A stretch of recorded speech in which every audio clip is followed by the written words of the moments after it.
Okay, I'm going to assume that we're live and go ahead and get started. Hey everyone, I have been taking a bit of a break from social media. I think it was really good for me to do that, and I'm happy to be back and very excited to be back. And so I have some lives that I'm going to be doing coming up. I also have some guests that I want to invite in to do some speaking about various topics of interest to therapists that will be of support to you. And I'm just sort of looking to go into the fall with a fresh approach to my practice and the way I'm showing up in social media, both my business page and my group, and also just look for ways to refine the support that I'm offering to therapists. What I wanted to talk about today is something that has been coming up for weeks now in the clinical consultation groups that I run through the Collab Oasis therapist community. This is something that's showing up that would periodically rear its ugly head in the past, but now seems to be coming up more and more often. And what I'm finding is that what I believe is the toll the pandemic has taken on us as therapists, of people in general, the way mental health is being impacted and the way we're providing services. Some of us are feeling a little bit off kilter. We are discussing lots more cases in which we are working with clients who have very difficult situations going on in their lives, which is not uncommon for people coming into therapy. But there's less things that we are able to offer besides emotional support, affirmation, normalization, and holding space for them. We usually will have some of those clients here and there, and I think it feels in the past felt less distressing because it was a normal part of what we do in our work. But as we are continuing to be a little more burnt out, I know I was like super crispy when I decided to take a break from social media. So as we're continuing to evolve as therapists and normalize this experience with the pandemic, which they're saying now it could be getting worse. We don't know what the future holds. That's impacting people in a lot of ways. But it's also impacting us because as we are feeling less control of our own lives, maybe a little more off kilter about what this means for us personally and our profession, and just the general fatigue of living through this worldwide pandemic. It's harder to have the emotional reserves to tolerate some of the sessions that we are having. And the sessions that I'm hearing over and over that are the most stressful for therapists right now are those in which they feel like there's not a lot they can do. What we discuss in the groups is affirming that they are doing a lot and normalizing how they're feeling. Affirming that your client is showing up, they are having a session with you. It's difficult. You're holding space for them, you're supporting them, but there really aren't a lot of options for more people these days as far as dealing with some of the difficult situations in their lives, whether it be financial, whether it be a relationship, whether it be having to make decisions about something that's out of their control. And we feel so deeply for those clients, and we feel their pain, and we want to be able to say, do X, Y, and Z, and your life is going to be better. But that's not our job. That's not what we do. But I think sometimes with the pandemic, what we're experiencing is we feel more helplessness. We feel more frustrated that there aren't concrete things we can do. And across the board, I think people are experiencing more clients who are dealing with these types of situations.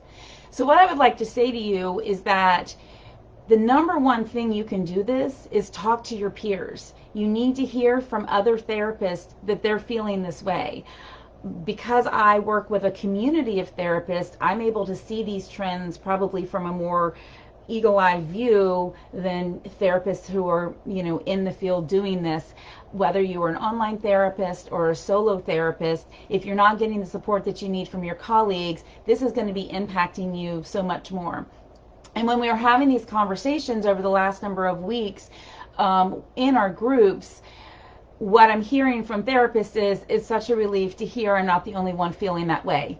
And yes, you're right. I do know that I'm helping my client, and I do know that they are coming back because I'm helping. And holding space is one of the most powerful things that we can do for somebody. And there's lots of different niches and client populations that we're working with. And so we all have different therapeutic orientations that we use and treatment modalities and all of that. But underlying all of that, we do have that imposter syndrome that will rear its head. And we do have those doubts of, am I even helping this person? And so I just want to affirm for you that if you're feeling this, it's happening across the field. This is a hard time for therapists. So working some on your distress tolerance, reminding yourself before you have sessions with certain clients, okay, what is my goal of this session? My goal of this session is to support them as best I can. I'm not going to fix their problems. I'm not going to make the pandemic go away. I'm not going to change the financial impact that so many people are having from the pandemic, the losses that they've had from the pandemic, all the things that we've been experiencing together, which makes it really hard on us. You're not going to change those things, but what you're going to do is you're going to show up. You're going to be there. You're going to show caring support. You are going to give them that emotional support that they need, and know that there's somebody out there who's there, who will show up for them, who will listen for them, who will give them insight and feedback and help them explore options that they may or may not have. And that doesn't always feel as good to us as if we end a session where, you know, something huge has happened. I think also people's ability to change right now is a little more strained than it typically is. So showing up to the session and just getting the support truly may be all they need right now. They don't have the capacity to do some of the work that they need to make true change.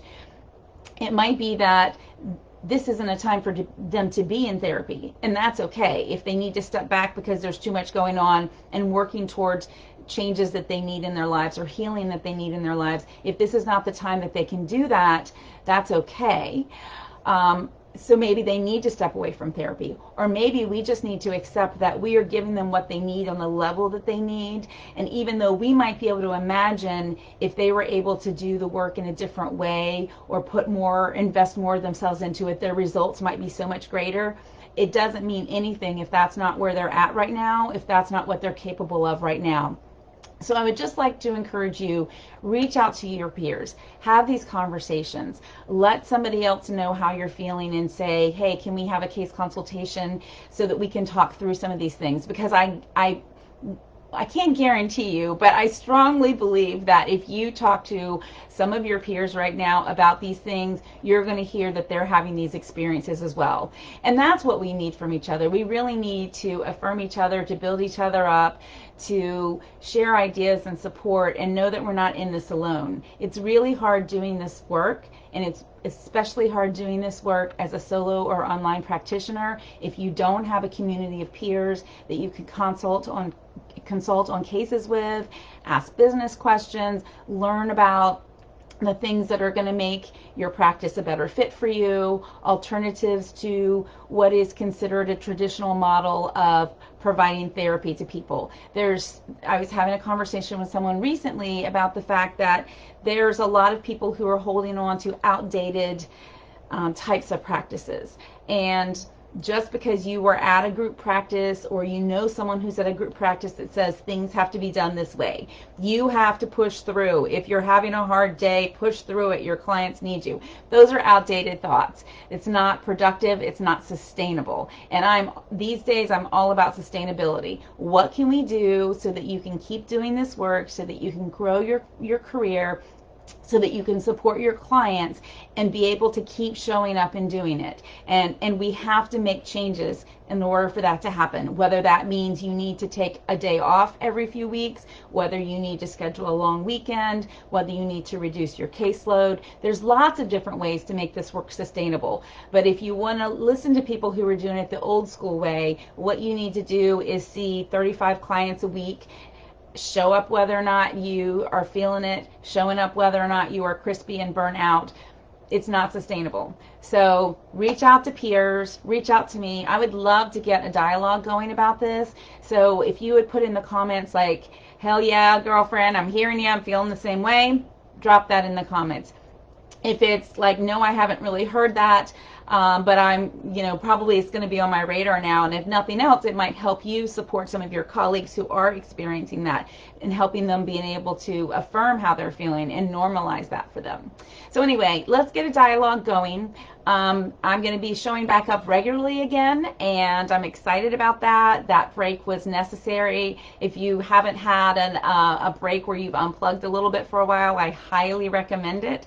I'm not ready to be off social completely, but I am going to be more mindful about how I'm showing up, what I'm offering, and making sure that I'm bringing value. I love the community of therapists that I interact with. Whether you're in my Collaborations community or not, I want to be here for you. I want to help support you. I've had some amazing mentors in my past that were there for me, that showed up and helped me, and I want to do the same for you. So take good care of yourselves, and remember, your presence is really the important thing a lot of the times. Take care. Bye-bye.